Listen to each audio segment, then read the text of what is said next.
I didn't plan for any of it. You believe me, right? I was supposed to be home hours ago.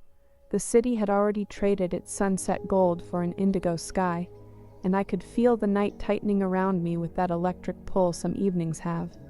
Then I heard it, the music, low, steady, a beat you feel in your ribs before your ears. It didn't play in the room. It lived there, and I couldn't help it. I leaned toward the sound. Before you judge me, listen. There are moments in life that split into the person you were before and the one you'll be after. Sometimes you know it before it even starts. This was one of those moments. The loft's door was already open when I reached it, spilling out warmth like an invitation.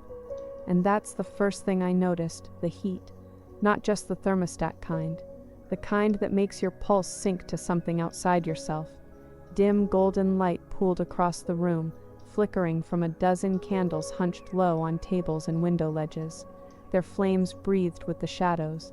The dinner table had been pushed aside, a bottle uncorked, glasses half full, the faint scent of citrus and smoke settling in the air like the ghost of something finished hours before. And then, him. He stood at the far edge of the room, half in light, half in dark. Sleeves rolled to his elbows, collar open like he either hadn't noticed or didn't care. His eyes found mine, steady, as if they'd been waiting. The corner of his mouth lifted, not fast, not theatrical, just enough to say he knew something we hadn't said aloud yet. I told myself this was just a quick stop-in. I was here for Elena, my friend, the one who had invited me. But when I spotted her, she wasn't alone. She stood beside him, close, fingers grazing his wrist when she laughed, a touch so casual it had to be deliberate. When she saw me, she didn't move her hand, she just met my gaze, calm, unreadable, like she knew every thought pouring into my ribs. I could have turned away. I stayed. "You made it?" she said finally. "Wasn't sure I would," I answered, softer than I intended. He was watching me now, up close. The air around him was warm enough that I could feel it before he even moved. He didn't glance away. If anything, his gaze deepened, waiting for me to break first. I didn't. Later, I found myself on the balcony, fingers curved around the cool railing, the city stretched below like it was breathing, then footsteps, slow, deliberate. "You looked like you might leave," he said. "Maybe I still will." But I didn't move, and neither did he. The night air curled around us, cool and sharp, until the edge of his coat brushed my arm. The smallest touch, enough for my pulse to stutter. He looked down at my hand gripping the railing. His gaze lingered there like he was memorizing it. When our eyes met, there was no "can I" in his look. It was "will you," and you've been here, haven't you? That one silent choice you know will follow you for years, and you still want it. Inside again. The room had thinned out, guests gone or sleeping in other corners. The music was lower now, dipping under the sound of our breathing. Elena was nowhere to be seen. I didn't ask. Kitchen lights spilled just enough illumination to carve the darkness. We stood where the shadows began, in a pocket of slow, steady heat. "You're quiet," he said. "You'm thinking about this, us, now." His mouth tilted, then stopped thinking, and maybe it was the wine. Maybe it was his voice, low certain, that slipped under my ribs. Either way, I took one step forward, one deliberate, grounding step. He stayed exactly where he was. The first touch was almost nothing.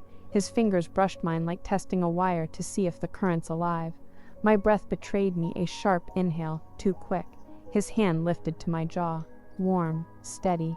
His thumbs skimmed along the curve, slow and sure, and when I didn't move away, he closed the distance. The first kiss was patient, like two people learning the edges of something dangerous. The second was heavier, caught between restraint and pull. My fingers curled into his shirt. Flash. We're on the couch. I can't remember moving here. He's beside me, too close for casual. My knee bumps his. Once. Accidental, twice not an accident at all. One hand lands softly at my thigh, not pushing, not asking, just a steady presence. And every kiss, every touch, feels like a question I keep answering without words. A sound. The faint shift of a door in another part of the loft. Elena's voice, distant. We both pause. The space between our mouths now feels like an entire cliff edge. I could close it. But instead, I'm looking at you. Yes. What would you do here? Would you take it forward, or let the moment burn slow? Because he's watching me, waiting. I take the step. The kiss deepens. His hand presses firmer into my leg. My pulse is a slow hammer, matching the heat swarming between us.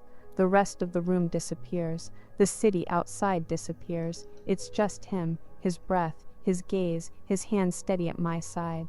When we finally break apart, he doesn't speak. He doesn't have to. The look says enough, like he's memorizing me exactly as I am now.